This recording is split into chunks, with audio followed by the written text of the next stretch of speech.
Gustong-gusto mo na bang magkabahay pero medyo limited pa yung budget? Pwede mong makonsider tong 3-level brand new house dito sa Pilar Village, Las Piñas. Double height ceiling itong living area. Tapos meron din siyang powder room under the stairs. Ang lot area nito ay nasa 80 square meters. Ang floor area naman nasa 153 square meters. Ito na nga yung combined dining and kitchen area.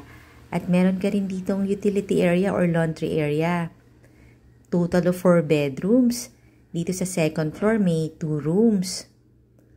Kaya nga kung gusto mo tong bahay na to, pwede mo akong tawagan para ma-check mo na maganda rin yung pagkakagawa ng bahay. Ito yung first bedroom. May AC na siya, may balcony, tapos may sarili din siyang bathroom. O diba nice? Kasya na family mo dito. Ang lapit lang din ito sa SM South Mall at sa Alabang.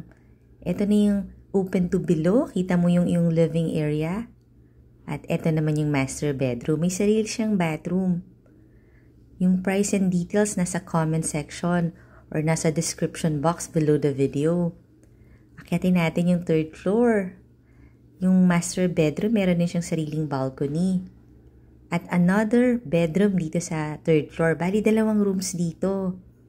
Tapos, malaki yung balcony niya. Ito na nga yung may pinakamalaking balcony. At may AC rin.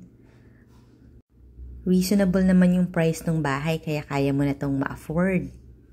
At kung gusto mo pang makakita ng mga similar houses, follow and subscribe ka na kasi dito mo makikita ang dream house mo. At ang dami pang mga magagandang bahay na makukonsider mo din. Ito na yung last bedroom. Ito naman yung common bathroom. Nandyan lang din yung number ko sa description box or comment section. Tawag ka na ha. Hintayin ko. Bye-bye!